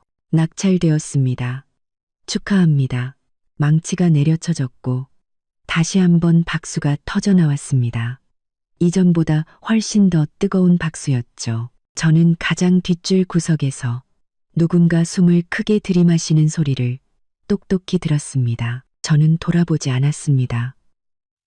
그저 우아하게 자리에 앉아 사방에서 쏟아지는 각기 다른 의미의 시선들을 느낄 뿐이었습니다. 저는 알았습니다. 오늘 밤의 목적은 이미 초과 달성되었다는 것을. 그 액수, 그 번호판을 드는 행위는 하나의 거대한 망치가 되어 경매대뿐만 아니라 이해숙 여사의 모든 계산과 기대를 산산조각 냈을 겁니다. 그 후로 저는 연회장에서 이해숙 여사와 민준 씨를 볼 수 없었습니다. 아마도 제가 목걸이를 낙찰받은 직후 그들에게는 지옥 같았을 그곳을 조용히 빠져나갔을 겁니다. 저는 무대에 올라가 경매 증서를 받고 주최 측과 기념 촬영을 했습니다. 그리고 몇몇 기자들의 질문에 마치 방금 수십억을 쓴 사람이 아닌 것처럼 여유롭게 응대했죠. 호텔을 나올 때 밤 공기가 시원했습니다. 차에 올라타자 비로소 약간의 피로감이 몰려왔습니다. 핸드폰 화면이 켜지며 민준 씨의 메시지가 도착했습니다. 서윤아, 우리 얘기 좀 해. 저는 그 글자를 보며 마음속에 아무런 파동도 일지 않는 것을 느꼈습니다. 얘기. 대체 무슨 얘기를 더 한다는 거지? 그가 스카이라운지에서 침묵을 택했을 때, 그의 어머니가 돈봉투로 나를 모욕했을 때, 그리고 우리 사이의 격차가 이렇게나 적나라하고 잔인하게 드러났을 때 이미 결말은 정해져 있었습니다. 저는 답장하지 않고 화면을 꺼버렸습니다. 차창 밖으로 도시의 불빛이 빠르게 스쳐 지나갔습니다. 그 두툼했던 돈 봉투, 그 엄청난 가격의 목걸이, 그리고 충격과 공포로 일그러졌던 이예숙 여사의 얼굴이 제 머릿속에서 교차했습니다. 어리석은 테스트로 시작되었던 이 막장 드라마는 이제 완전히 끝을 맺을 시간이었습니다. 다음 날 그는 회사 로비로 직접 찾아왔습니다. 최 비서가 인터폰으로 알렸을 때 저는 재무팀이 올린 분기 보고서를 보고 있었습니다. 올려보내요. 사무실로 들어선 민준 씨는 눈 밑이 퀭했습니다. 밤새 잠을 설친 것이 분명했죠. 그는 고통과 의문, 그리고 약간의 애원이 섞인 눈빛으로 저를 바라봤습니다. 서윤아, 어젯밤 대체 무슨 뜻이야? 그 목걸이. 저는 보고서를 내려놓고 그를 평온하게 마주했습니다. 무슨 뜻이라니요? 자선 경매에 참석해서 마음에 드는 물건을 샀을 뿐이에요. 그게 다예요. 그가 흥분해서 한 걸음 다가섰습니다. 하지만 그건 10억이 넘는 돈이잖아. 너한테 어떻게 그런 돈이. 그리고 어젯밤 그 자리, 그 사람들, 너 대체 정체가 뭐야? 우리 2년 동안 만났는데 난 널 전혀 몰랐던 것 같아. 그 말은 마치 바늘처럼 제 마음을 살짝 찔렀습니다. 그래, 2년.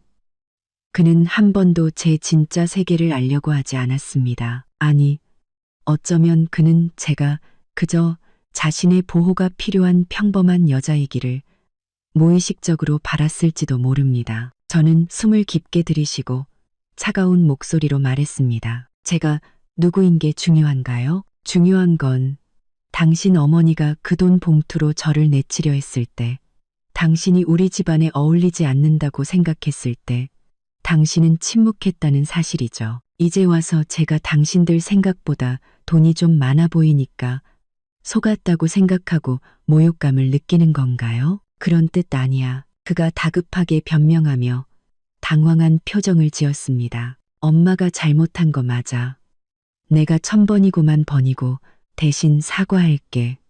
하지만 서윤아, 우리 인연의 시간이 겨우 엄마의 실수 한 번으로 전부 부정되어야 하는 거야? 우리 같이 해결할 수 있잖아. 내가 엄마한테 사과하라고 할게. 같이 해결하자고요. 저는 그의 말을 끊으며 입가에 비웃음을 띄었습니다. 어떡해요? 당신 어머니가 그 돈 봉투를 다시 가져가게 할 건가요?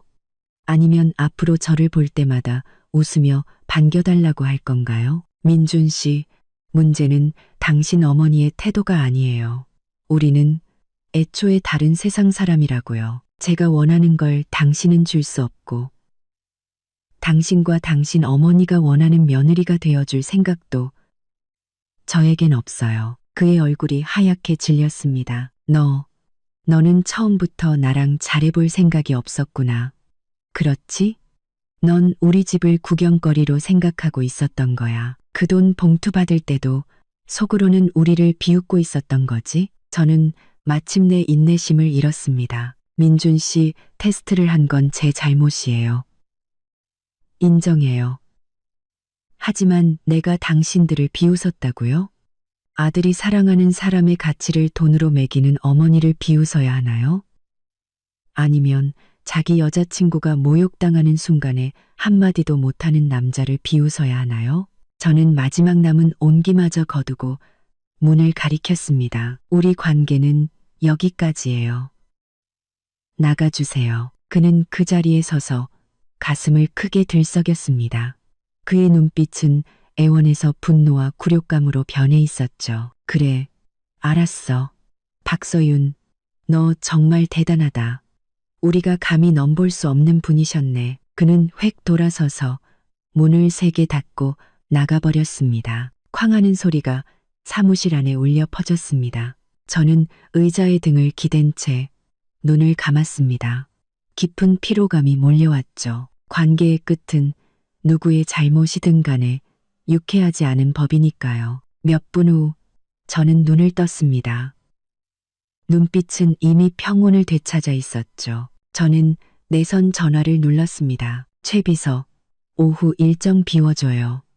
신라 호텔에 좀 다녀와야겠어요. 1시간 후 저는 신라 호텔 프런트 데스크 앞에 서서 민준 씨 이모님의 이름과 환갑 날짜를 말했습니다. 안녕하세요. 지난주 토요일 금수홀에서 있었던 행사 결제 내역을 좀 확인하고 싶은데요. 직원이 조회를 하더니 미소 지으며 말했습니다. 손님, 금수홀 예약은 김민준 고객님께서 당일 현장에서 완납 처리하셨습니다. 역시 그랬군. 저는 신용카드를 꺼내며 말했습니다. 그럼 그날 저녁 식사 비용과 동일한 금액을 익명으로 김민준 고객님의 결제 계좌로 환불 처리해 주세요. 그리고 저는 미리 준비해온 다시 깨끗하게 봉인한 그 두툼한 돈 봉투를 건넸습니다. 이 봉투를 환불 영수증과 함께 이 주소로 보내주시겠어요? 저는 이해숙 여사의 집 주소를 적었습니다. 모든 것을 처리하고 저는 호텔 로비를 빠져나왔습니다. 햇살이 눈부셨죠. 그 돈 봉투와 그날 저녁 식사, 모든 것을 돌려주었습니다. 이제 더는 빚진 것이 없었죠. 다음으로 저는 부동산 중개인에게 전화를 걸었습니다. 안녕하세요. 제 명의로 된 강남 아파트 매물로 좀 내놓으려고요. 네, 펜트하우스요. 이제 이 환경을 바꾸고 민준 씨와 관련된 모든 것을 완전히 정리할 시간이었습니다. 집을 내놓았다는 소식은 날개 돋친 듯 퍼져나갔습니다. 몇몇 친한 대표님들이 장난스럽게 전화를 걸어왔죠. 박 대표, 더 큰 집으로 이사 가는 거야? 아니면 회사 자금이 부족해진 거야? 저는 그저 웃으며 대답했습니다.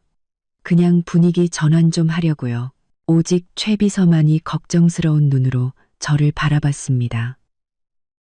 아마도 제 갑작스러운 결정이 최근 끝난 연애와 관련이 있다는 것을 짐작했겠죠. 하지만 그녀는 아무것도 묻지 않고 그저 묵묵히 제 일을 도왔습니다. 그런데 제가 생각지도 못한 사람이 중개인을 통해 집을 보고 싶다는 강한 의사를 밝혀왔습니다. 바로 이해숙 여사였죠. 중개인의 전화 목소리에는 당혹감이 묻어 있었습니다. 박 대표님, 이해숙 씨라는 분이 되게 아주 관심이 많으신데요. 대표님 아는 분이라고 하시면서 최대한 빨리 집을 보고 싶어 하십니다. 어떻게 할까요? 저는 소화기를 든 채 잠시 침묵했습니다. 이해숙 여사가 여기까지 찾아오다니 정말로 집을 살 생각일까? 아니면 아직도 미련을 버리지 못하고 이런 식으로 제 속을 떠보려는 걸까? 어쩌면 둘 다일지도 모르죠. 알겠습니다. 약속 잡으세요. 오늘 오후로요. 대체 무슨 연극을 또 꾸미려는 건지 어디 한번 보고 싶어졌습니다. 오후 3시 이해숙 여사는 제 집 앞에 나타났습니다. 혼자가 아니었죠. 정장을 입고 서류 가방을 든 변호사나 자산 관리사처럼 보이는 남자와 함께였습니다. 그녀는 지난번 자선 디너 때보다는 나은 옷차림이었지만 그 눈빛의 조급함과 계산적인 태도는 숨길 수 없었습니다. 서윤, 아니, 박 대표님. 그녀는 저를 어떻게 불러야 할지 모르는 듯 과하게 살가운 미소를 지었습니다. 이 집을 판다고 해서 이모가 얼마나 놀랐는지 몰라. 이렇게 좋은 집을 왜 팔려고 해? 저는 몸을 비켜 그들을 안으로 들였습니다. 좀 더 작은 집으로 옮기려고요. 관리하기가 힘들어서요. 이해숙 여사는 집에 들어서자마자 눈을 어디에 둬야 할지 모르는 듯 탐욕스럽게 거실과 창밖의 풍경, 그리고 값비싼 가구들을 훑어봤습니다. 그녀와 함께 온 남자는 좀 더 전문가적인 시선으로 집의 구조와 인테리어를 살폈죠. 거실이 정말 넓네. 전망도 끝내주고. 이해숙 여사는 감탄사를 연발했습니다. 그녀는 와인 셀러 앞으로 다가가 제가 수집한 와인들을 보며 거의 손을 댈 뻔했습니다. 그녀가 저를 돌아보며 조심스럽게 물었죠. 박 대표님, 이 집 살 때 꽤 비쌌지? 저는 대답 대신 차갑게 말했습니다. 어머님, 편하게 둘러보세요. 그녀는 멋쩍게 손을 거두고 함께 온 남자에게 눈짓을 보냈습니다. 남자는 즉시 더 꼼꼼하게 집을 살피기 시작했죠. 심지어 핸드폰으로 사진까지 찍었습니다. 이혜숙 여사는 제 옆에 바싹 붙어 목소리를 낮추며 말했습니다. 서윤아, 사실 이 집이 이모 마음에 쏙 들어. 우리도 아는 사이인데 가격 좀 잘해주면 안 될까? 그녀는 손가락을 비비며 노골적으로 할인을 요구했습니다. 저는 걸음을 멈추고 그녀를 바라봤습니다. 어머님, 부동산 거래는 중요한 일입니다. 중개인을 통해 정식으로 절차를 밟는 게 좋겠습니다. 그리고 제가 내놓은 가격이 낮은 편은 아닐 텐데요. 아니야, 비싸지 않아. 이혜숙 여사는 마치 제가 마음을 바꿀까봐 두렵다는 듯 다급하게 말했습니다. 우린 정말 살 마음이 있어. 저기 저분은 내 투자 자문이야. 이 집 위치나 품질을 보면 그 가격이 합당하대. 그녀는 갑자기 태도를 바꿔 거의 아양을 떠는 듯한 표정을 지었습니다. 사실 서윤아, 이모가 지난번엔 정말 잘못했어. 내가 뭘 몰라서 그랬어. 너랑 우리 민준이 젊은 애들이 싸울 수도 있지. 이모는 네가 정말 마음에 들어. 능력 있고 예쁘고. 저는 그녀의 앞뒤 안 맞는 논리도 없는 말을 들으며 그저 황당하고 우스울 뿐이었습니다. 이 집을 보고 나서 혹은 그날 밤 제가 목걸이를 낙찰받는 것을 보고 나서 그녀의 태도가 180도 바뀐 것이겠죠. 이렇게 노골적인 속물 근성은 정말이지 역겨웠습니다. 어머님, 저는 그녀의 말을 끊었습니다. 목소리는 싸늘했죠. 저와 민준 씨는 이미 헤어졌습니다. 이 집은 제 개인 자산이고 이 집을 팔든 팔지 않든 누구에게 팔든 그와 그리고 어머님과 아무런 관련이 없습니다. 정말로 집을 사실 거라면 중개인을 통하세요. 그게 아니라면 이만 돌아가 주시죠. 이혜숙 여사의 얼굴이 순간 굳어졌습니다. 미소 짓던 얼굴이 마치 금간 석고상처럼 보였죠. 그녀가 입을 열어 무언가 말하려던 순간 집을 다 둘러본 남자가 다가와 그녀에게 고개를 저으며 낮은 목소리로 말했습니다. 이 여사님, 집은 정말 좋습니다. 하지만 현재 가격에 세금까지 더하면 자금 부담이 너무 크실 겁니다. 그리고 추후 유지 비용도. 이혜숙 여사의 얼굴이 불그락푸르락해졌습니다. 그녀는 저를 죽일 듯이 노려봤습니다. 그 눈빛에는 분노와 질투, 그리고 자신의 망상이 깨진 것에 대한 창피함이 뒤섞여 있었죠. 그녀는 결국 아무 말도 하지 못하고 그 남자의 팔을 잡아 끌며 거의 도망치듯 제 아파트를 빠져나갔습니다. 황하고 문이 닫히고 저는 통유리 창가로 다가가 아래를 내려다봤습니다. 황급히 사라지는 이혜숙 여사와 그 남자의 작은 뒷모습이 보였죠. 그녀는 제 집을 보고 제 재력을 확인하면 우리 관계를 다시 정의할 수 있을 거라 생각했겠죠. 정말이지 순진하고 어리석기 짝이 없었습니다. 저는 중개인에게 전화를 걸었습니다. 앞으로 이혜숙 씨의 방문 요청은 무조건 거절하세요. 그리고 집값은 5% 더 올리겠습니다. 그녀가 이 집의 가치를 그렇게 높게 평가했으니 진짜 가치가 무엇인지, 그리고 그녀가 영원히 넘볼 수 없는 격차가 무엇인지를 더욱 똑똑히 깨닫게 해줘야 했습니다. 이혜숙 여사의 소동은 악취를 풍기는 바람처럼 스쳐 지나갔습니다. 저는 아파트 매매를 중개인에게 모두 맡기고 더 이상 신경 쓰지 않았죠. 제 삶은 다시 바쁜 궤도로 돌아왔습니다. 새로운 프로젝트는 순조롭게 진행되었고 저는 각종 비즈니스 미팅과 접대로 눈코 뜰 새 없이 바빴습니다. 그러던 어느 날 한업계 포럼의 저녁 만찬에서 저는 강태하 씨를 만났습니다. 그는 국내 최고의 투자회사 파트너로 젊고 유능하며 업계에서 가장 주목받는 인물 중 한 명이었습니다. 이전에도 몇 번 마주친 적은 있었지만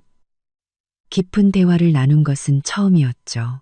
그날 밤 그가 먼저 다가와 제게 잔을 내밀었습니다. 박 대표님 명성은 익히 들었습니다. 지난번 정부 프로젝트 정말 멋지게 성공시키셨더군요. 감사합니다. 강 이사님께서도 과찬이십니다. 우리는 자연스럽게 대화를 시작했습니다. 업계 동향부터 경제 전반에 이르기까지 많은 부분에서 생각이 통했죠. 그는 총명하고 박식했으며 그의 말과 행동에서는 진짜 세상을 겪어본 사람의 여유와 자신감이 묻어났습니다. 어딘가 위축되어 있던 민준 씨와는 전혀 다른 종류의 사람이었죠. 그와의 대화는 즐거웠습니다. 어떤 꾸밈이나 억지도 필요 없었죠. 만찬이 끝나고 그는 자연스럽게 저를 집까지 데려다 주겠다고 제안했습니다. 제 차가 근처에 있어서 괜찮습니다. 마음만 감사히 받겠습니다. 그는 웃으며 더 이상 권하지 않았습니다. 대신 심플한 디자인의 명함 한 장을 건넸죠. 다음에 또 뵐 수 있으면 좋겠습니다. 저는 명함을 받고 제 명함을 건넸습니다. 그의 듬직한 뒷모습을 보며 제 마음은 평온했습니다. 이 나이, 이 위치에서 멋진 남자 한 명의 호의에 쉽게 흔들릴 때는 지났으니까요. 하지만 강태하 씨 같은 사람과의 만남이 기분 좋은 일이라는 것은 부정할 수 없었죠. 그 후로 강태하 씨는 가끔씩 제게 연락을 해왔습니다. 흥미로운 업계 기사를 보내주기도 하고 특정 이슈에 대해 가볍게 의견을 나누기도 했죠.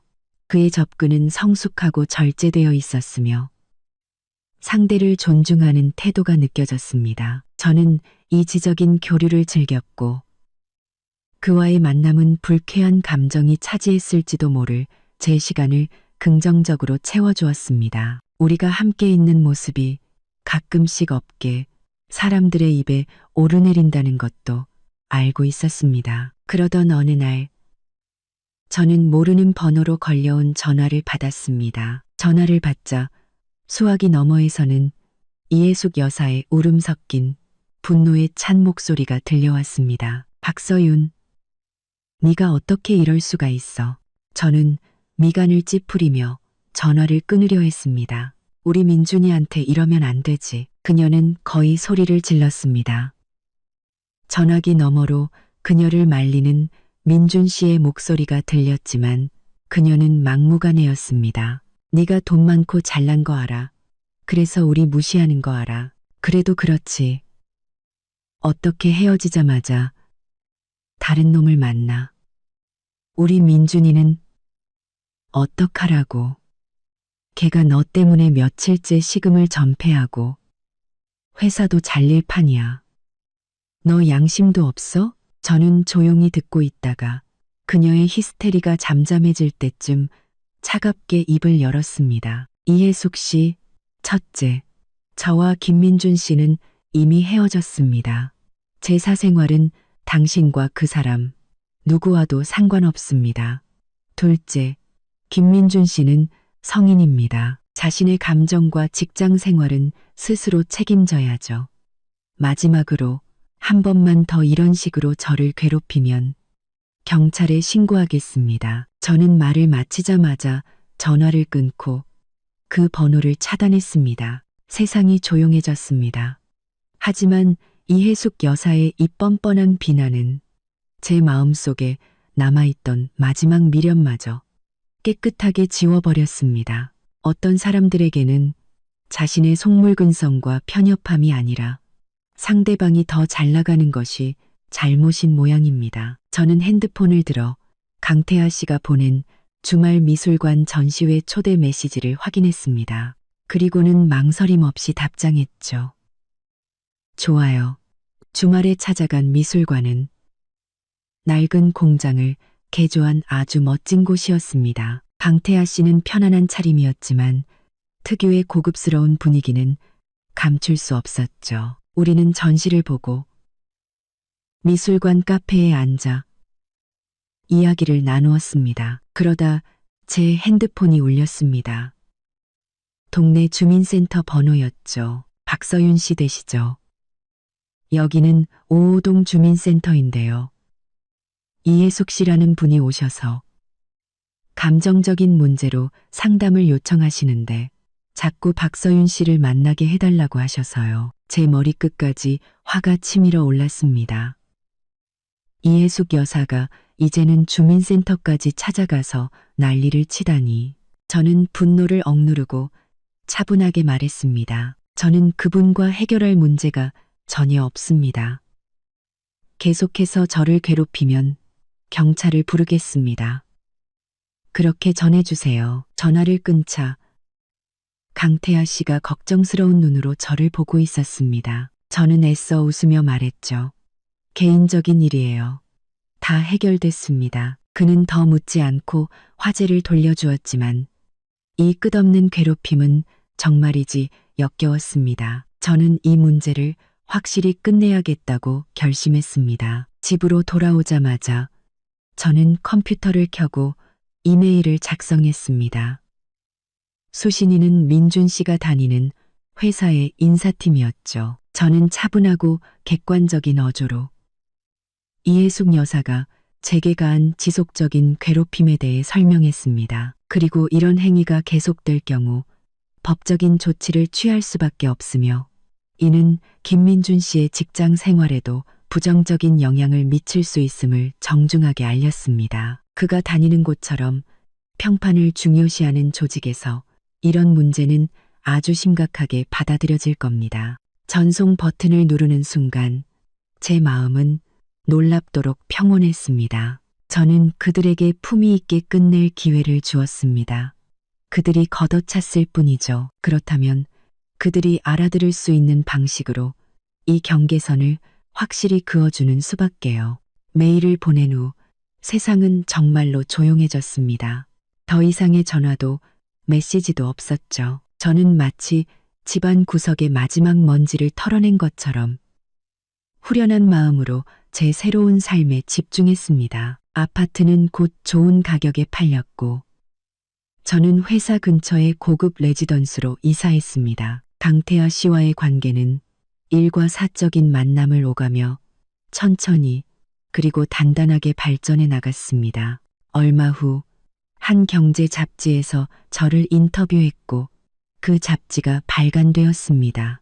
잡지 표지에는 제 사진과 함께 박서윤, 두려움 없는 성장이라는 제목이 실려 있었죠. 저는 그 잡지가 또 다른 방식으로 어떤 사람들에게 익히게 될 줄은 상상도 못했습니다. 며칠 뒤 저녁, 저는 낯선 번호로 걸려온 전화를 받았습니다. 한참의 침묵 끝에 지치고 낯익은 목소리가 들려왔습니다.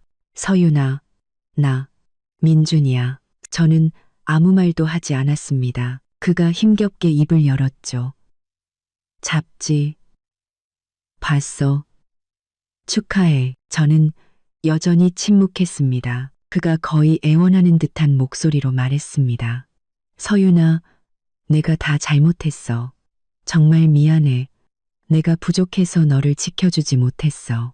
우리 엄마도 말리지 못했. 그의 뒤늦은 후회를 들으며 제 마음은 잔잔한 호수 같았습니다. 지난 일은 그냥 잊어요. 제가 마침내 입을 열었습니다. 민준 씨, 우리 각자 앞만 보고 살아요. 서윤아, 내가 널 다시 잡을 자격 없는 거 알아. 그냥 나랑 우리 엄마 미워하지만 말아줘. 엄마가 그 잡지 보고 며칠을 우셨어. 당신이 내 복을 걷어찼다고. 저는 그의 말을 끊었습니다. 미워하지 않아요. 미움은 너무 많은 에너지가 드는 감정이니까요. 다만 이게 우리의 마지막 통화였으면 좋겠네요. 앞으로 잘 지내요. 저는 그에게 더 말할 기회를 주지 않고 전화를 끊었습니다. 그리고 그 번호 역시 차단 목록에 추가했죠. 창밖을 바라보았습니다. 그의 전화는 잔잔한 호수에 던져진 작은 돌멩이처럼 아주 잠깐의 파문을 일으켰다가 이내 사라졌습니다. 그의 어머니가 울든 후회하든 이제 그게 무슨 상관일까요? 어떤 상처는 한 번 생기면 결코 사라지지 않고 어떤 관계는 한 번 끝나면 결코 되돌릴 수 없습니다. 저는 책상 위에 잡지를 들어 표지 속 흔들림 없는 눈빛의 여자를 바라보았습니다. 저것이 바로 진짜 박서윤입니다. 남을 떠보기 위해 자신을 위장하고 속물적인 시선에 상처받던 과거의 박서윤은 이미 그 스카이라운지에서 죽었습니다. 그리고 지금의 저는 그 어느 때보다 좋습니다. 민준 씨의 후회 가득한 전화는 제 삶에 아무런 흔적도 남기지 못했습니다. 저는 강태하 씨와 함께하는 신재생 에너지 프로젝트에 모든 열정을 쏟았죠. 우리의 협력은 성공적이었고 첫 번째 시범 사업 착공식은 지역 뉴스에도 보도되었습니다. 성공을 축하하는 파티에서 강태하 씨는 제게 잔을 내밀며 말했습니다. 박 대표님과 함께해서 즐거웠습니다.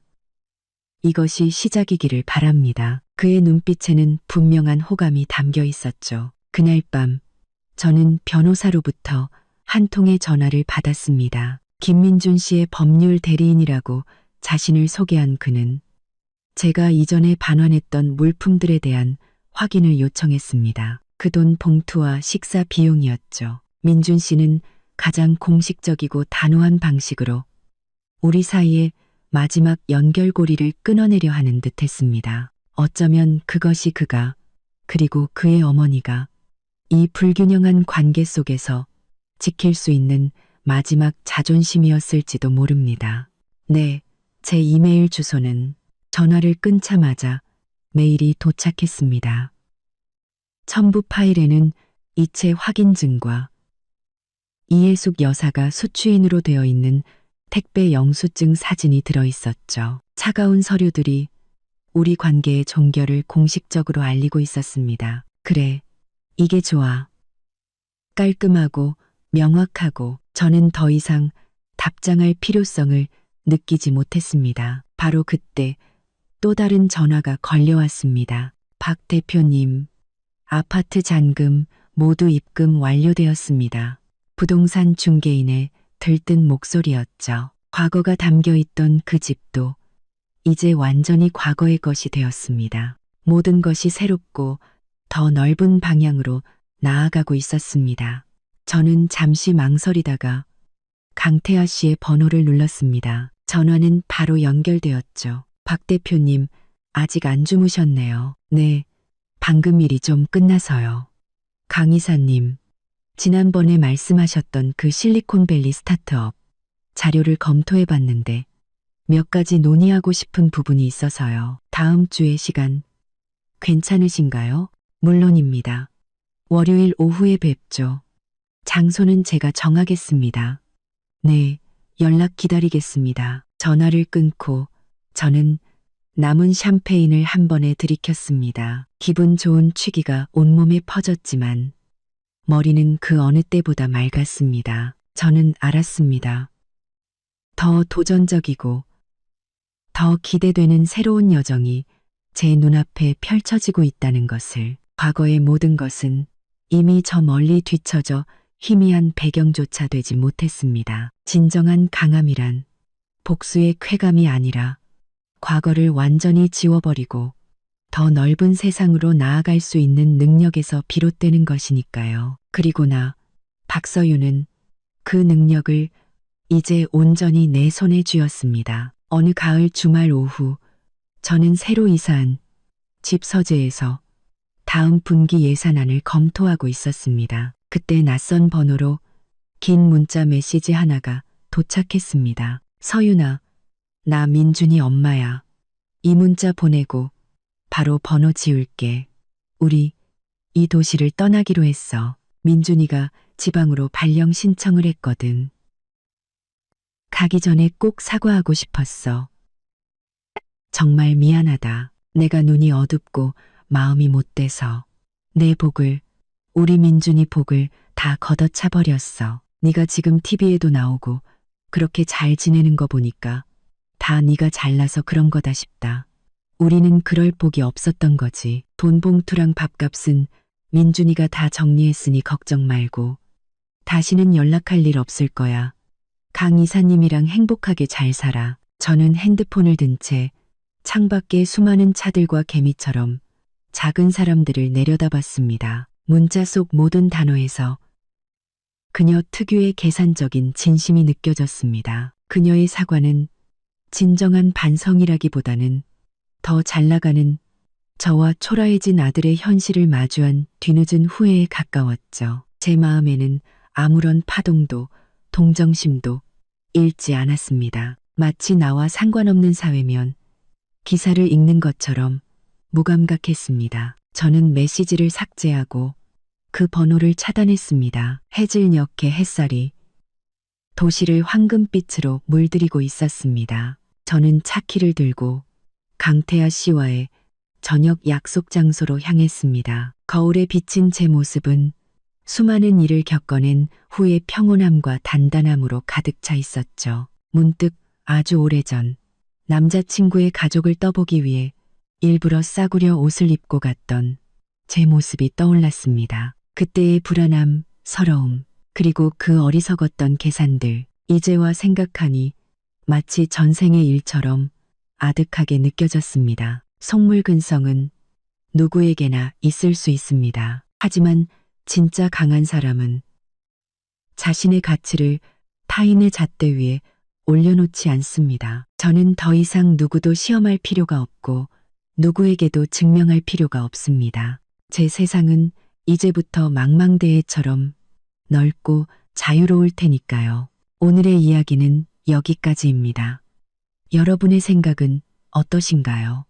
댓글로 여러분의 의견을 남겨주세요. 이야기꾼 채널이 마음에 드셨다면 구독과 좋아요, 그리고 공유를 부탁드립니다. 더 재미있는 이야기로 다시 찾아뵙겠습니다.